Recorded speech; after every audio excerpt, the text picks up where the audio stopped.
We call our planet Earth, but viewed from space, it is a blue and white planet with most of its surface covered by oceans and clouds. Together, the oceans and atmosphere are the major forces that make Earth inhabitable. They provide life-giving water, protect us from the sun's radiation, create our daily weather, and over time, the global climate. For billions of years, our climate system has run on autopilot, making adjustments in one area in response to changing conditions elsewhere. Today, the system is altered. Industrial, transportation, and agricultural activities are changing the global climate in ways that are still not well understood. While scientists worldwide struggle to grasp how the climate and ultimately our environment will change, they have come to one agreement. We simply don't have enough data on the global atmosphere and oceans to understand these alterations. That's why scientists and government agencies are placing a greater emphasis on monitoring the air and sea. At Scripps Institution of Oceanography at the University of California, San Diego, scientists are developing new instruments and networks for observing and analyzing the interactions between the oceans and atmosphere. A simple way of looking at the research is from the tops of clouds to the bottom of the sea.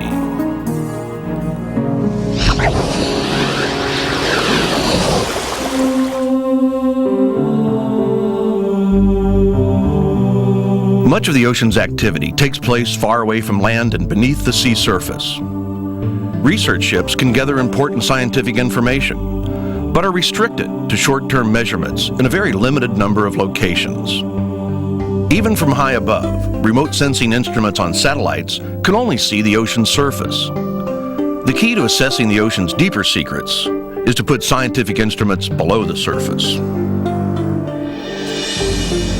Oceanographers in this Scripps lab are leaders in an international research program to create a global network of ocean instruments. They're designing floating robotic devices for long-term subsurface monitoring. Engineer Jim Dufour is assembling a Solo float, the latest in a series of instruments developed to measure ocean conditions while drifting underwater. During its deployment, Solo collects data on seawater temperatures, salinity, and subsurface currents. The float has a 4 1/2 foot long aluminum exterior. It dives by withdrawing oil from a rubber bladder, which decreases the instrument's volume in the water. The float's computer controls are set for it to descend to a prescribed depth. It can dive as deep as 6,000 feet and drift along on subsurface ocean currents for up to 14 days.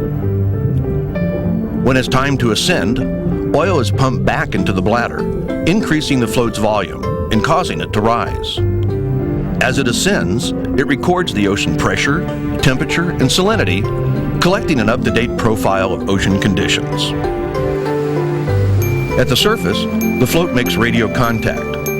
Its new location indicates the direction and speed of subsurface currents, and the data it has recorded supply the most recent measurements of underwater conditions available.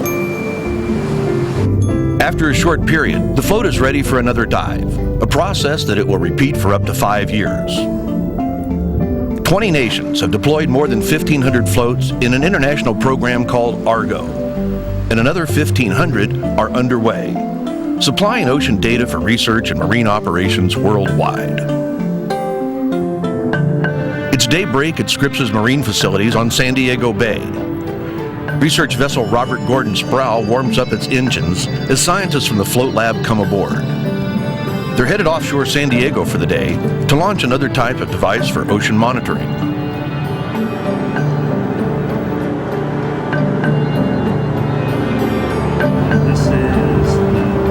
A course is set to take them to nearby deep waters for the instrument test. The group's leader is Professor Russ Davis, a renowned expert in marine physics and the ocean's role in climate. In the Argo program, there are floats all over the world. And so when one goes away from a place, another one is going to come there pretty soon. So there's never really a hole in the system. But if you come near a coast, you're interested in much smaller things, smaller scale things, and the float would only come by every once in a while. So you can put a glider there and make it stay there, and it'll be there all the time, and now you can see those things. The glider Davis is talking about is called Spray. Built like a missile, Spray is different from a float because it controls its underwater path, much like an airplane glider. Technicians Jeff Sherman and Brent James prepare Spray for launch. They're checking the electronics and loading a programmed flight path for Spray to follow. Their preparations complete, Spray is ready for deployment. The scientists discuss the best angle in the swell for the ship to take during launching. Spray is lifted off the deck by the ship's crane and carefully moved over to the side railing. Spray is 6 foot long with a 4 foot wingspan, and it weighs about 110 pounds. Spray is similar to conventional underwater vehicles. However, it is not dependent on controls from the ship. Instead, Spray has its own onboard navigation and computer systems. In the water, Spray slowly drifts away from the research ship. On this day, the glider is taking a test run, so it will be deployed for only a few hours, but normally it is sent out for weeks at a time. Prior to diving, Spray turns to expose an antenna at its wing, allowing the navigation system to record its location. Once underwater, Spray descends by moving its internal mass forward. The nose tips and the dive begins. Spray moves on subsurface currents, using its wings for lift and shifting internal weights from side to side for banks and turns. Along the way, instruments measure the changing pressure, temperature, salinity, and optical properties of the water. Spray can fly nearly a mile deep. At preset intervals, Spray rises towards the surface, collecting data on ocean conditions at different depths. At the surface, Spray raises its antenna and contacts a satellite. Data on current underwater environmental conditions are relayed to scientists on shore, and Spray receives back updated instructions on where to head next. Spray can operate for months at a time and travel as far as 3,500 miles. Meanwhile, on research vessel Sprout, the lab group prepares to recover Spray. The ship moves to Spray, and as it drifts by, the scientists use long poles to snare it. It's not an easy task to grab onto a floating object from a ship, but they manage to slip ropes around the glider and pull it in close for the crane to lift it up.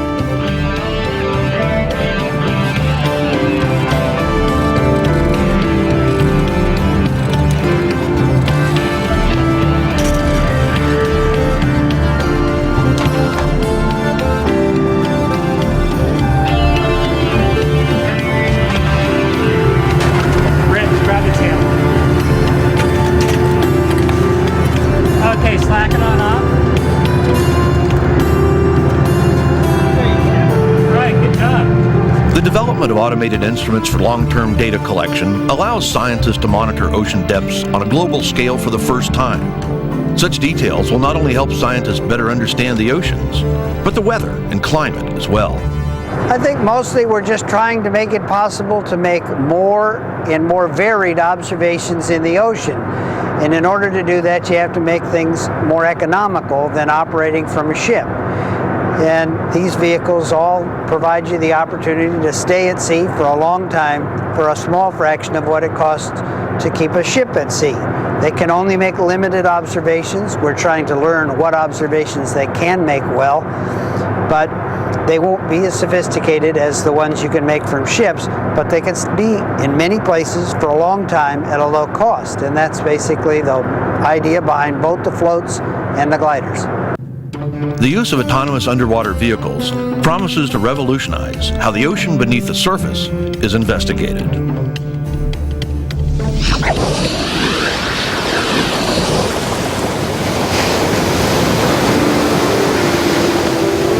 To surfers, ocean waves offer the thrill and challenge of their sport. To oceanographers, breaking waves are the most important element in understanding the exchange between the oceans and atmosphere. When waves break, air, chemicals, and energy are trapped and mixed into the water, while at the same time, heat, water vapor, and gases are released into the air. A crucial piece in the climate change puzzle is the way waves and winds transfer greenhouse gases. The oceans are a remarkable sponge, holding 50 times more carbon dioxide than the atmosphere. If we're to understand climate change, it's vital to determine how winds and waves move gases between the air and sea. At the southernmost part of Mexico, on the Pacific coast of Oaxaca, is an area well known for its winter winds. The Isthmus of Mexico is only about 200 miles across to Oaxaca, so the Gulf of Mexico and the Pacific Ocean have a tremendous influence on one another, spawning high winds and many hurricanes.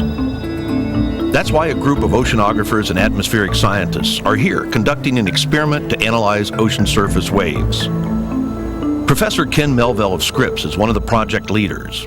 The reason for being here in Huatulco is that it's a short distance from here, about 100 kilometers away from a gap in the Sierra Madre Mountains, which run down the Isthmus of Mexico between the Gulf of Mexico and the Pacific Ocean.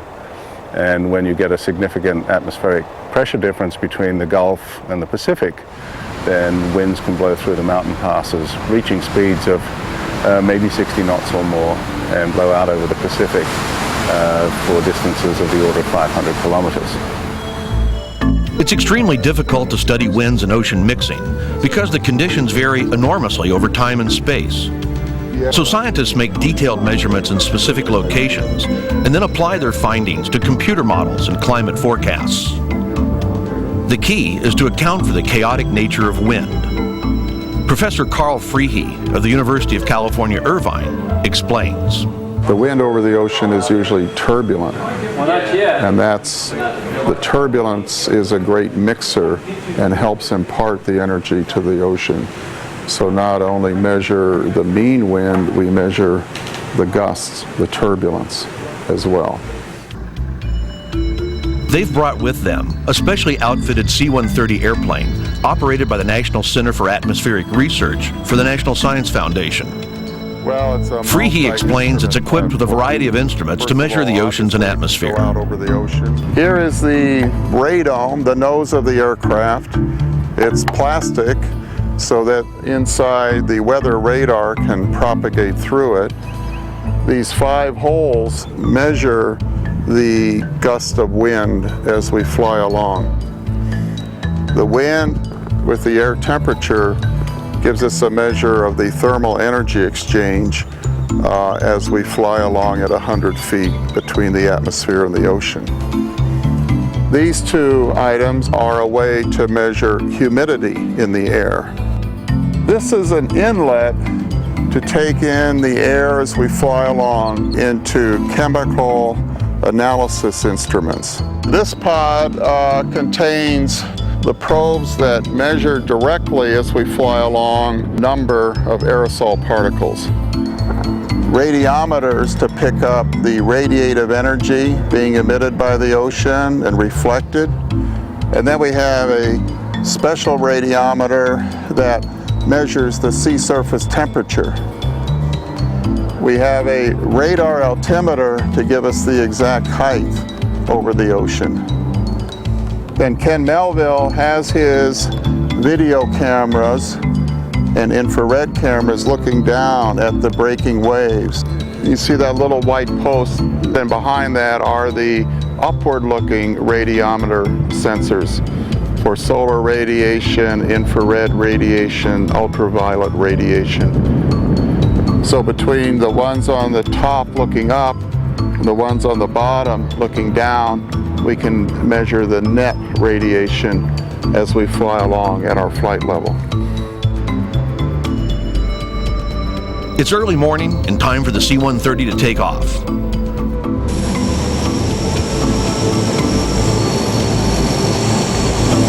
Typically, the flights are every third day during the month-long experiment, covering hundreds of miles in each 8 to 10-hour flight.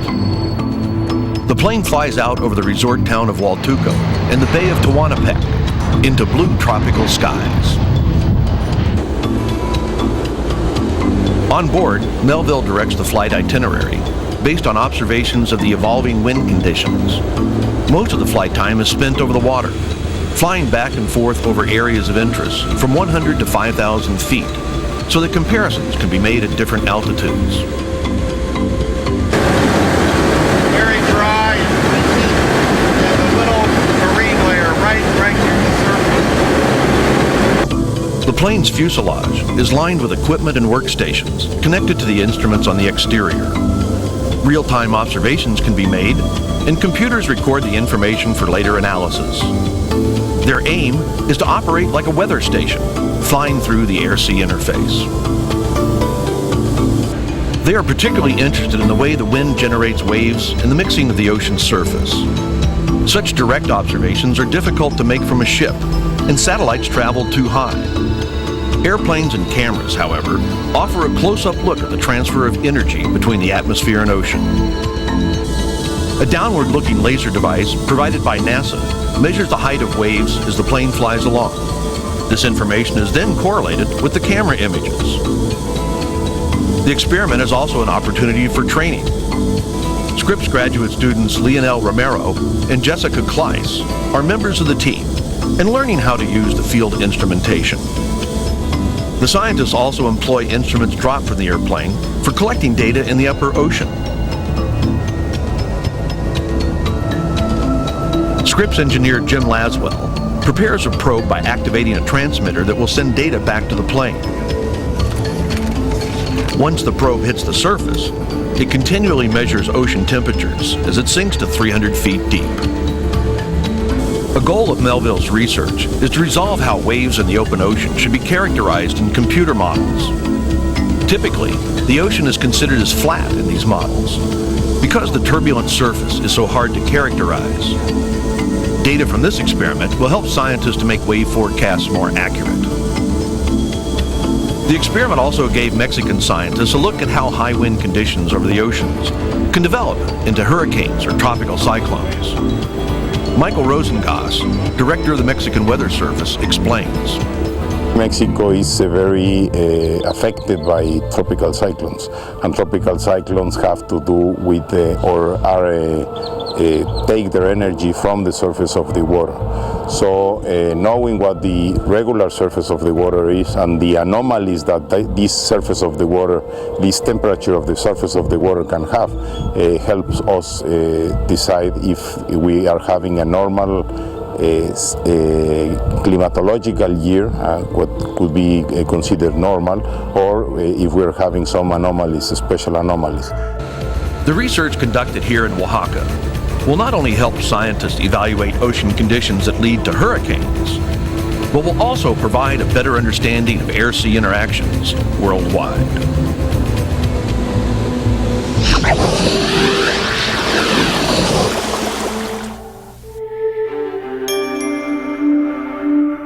Above the oceans, the exchange of water with the atmosphere creates one of the most important climate features: clouds.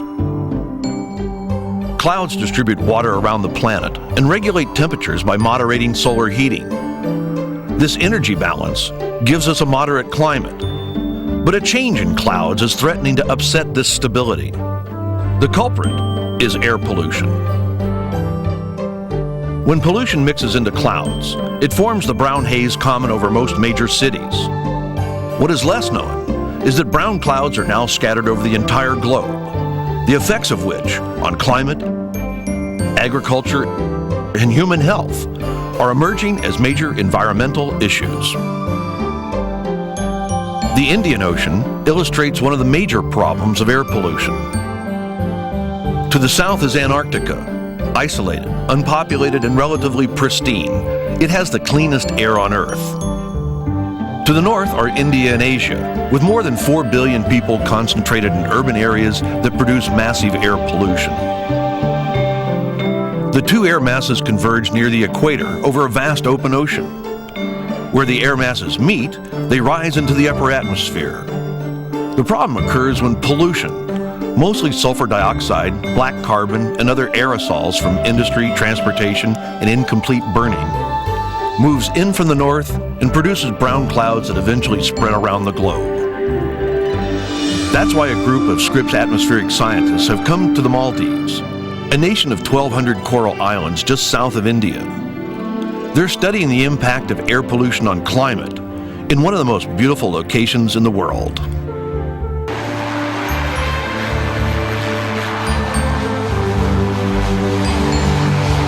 This is the airport at Honeymud, a remote yet populated Maldivian island. Arriving this day are Scripps professor Veerabhadran Ramanathan and graduate student Guillaume Moget.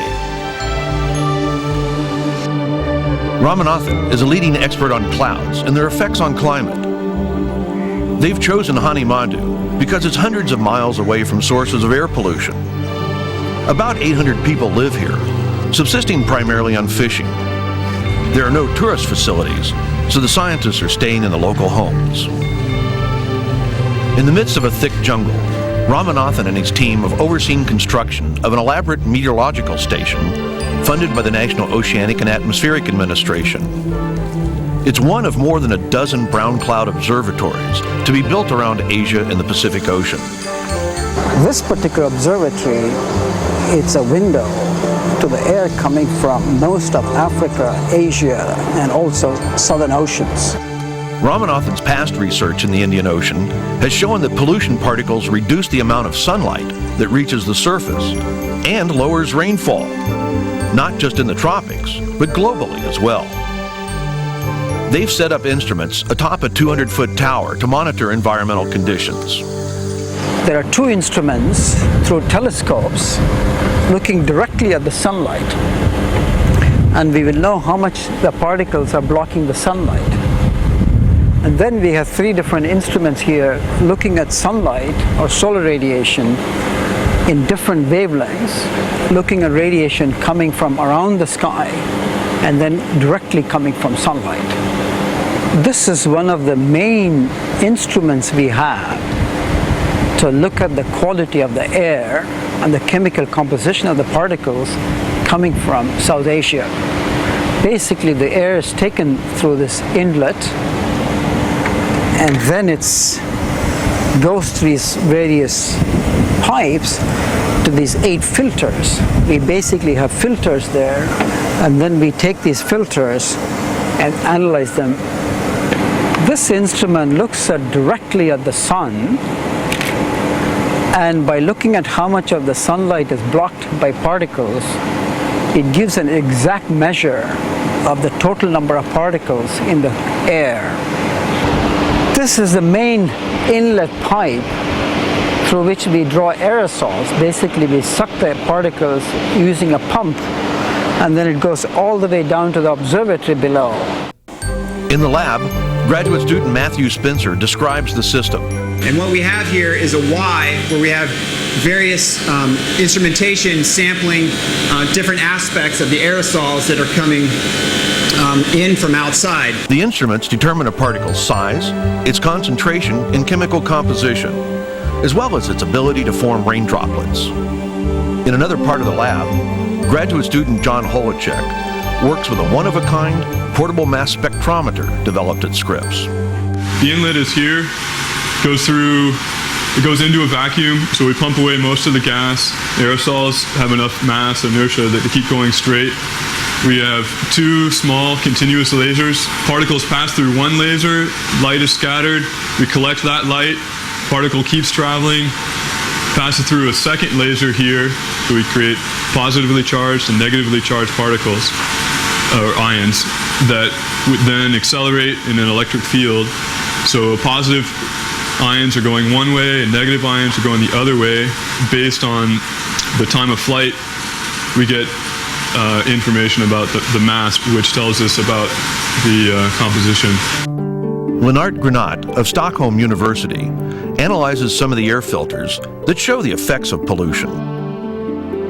Members of Ramanathan's group use satellite data to observe the weather and wind in the region to determine what conditions are developing over the next few hours and days. For a more complete sampling of the environment, they literally take off into the air.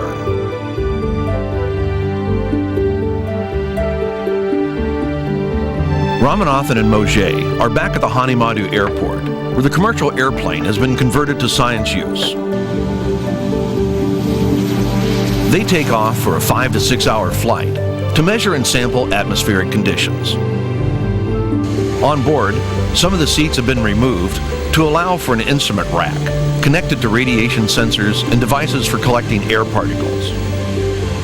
During the month-long experiment, the plane gathered data on the distribution of pollution particles over the ocean on a dozen flights. Another major part of the brown cloud study is the development of autonomous unmanned aircraft. When outfitted with scientific instruments, such vehicles present a lower-cost means for data collection. Conventional aircraft is an answer, but we need tens of aircraft to track down the whole pollution across the Pacific. That again runs into hundreds of millions of dollars. We need to find a better way, an efficient and inexpensive way. Lightweight and long duration unmanned aircraft is the answer, and we have developed this platform for the last 2 years in which we have taken very lightweight aircraft and where we have miniaturized a number of instruments to sample the air, to sample the radiation field, and phenomenally it's all possible to reduce those instruments to the size of the aircraft. Ready?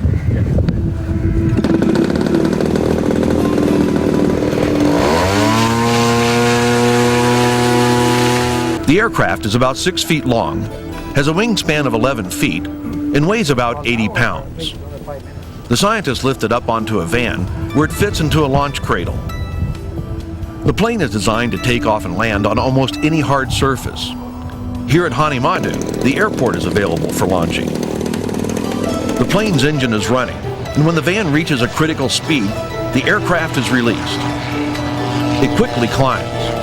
At first, the plane is controlled from the ground, but once it's stabilized, it takes a pre-programmed course over the ocean, covering up to 400 miles during a 4 to 6 hour flight to measure sunlight and sample pollution from Asia. We recently discovered as much as 50% of the black carbon over the California coast and much of the North American West Coast is coming from Asia. It is this widespread nature of this air pollution which makes it a major factor in climate change. It is our hope by collecting data we can influence the policymakers of what's happening. And I'm still stunned and shocked. Most of the governments are still unaware of this atmospheric brown cloud and its tremendous impact on the environment. We know we have to cut down air pollution and the brown clouds, not necessarily because of the global warming issue, but because of its impact on health.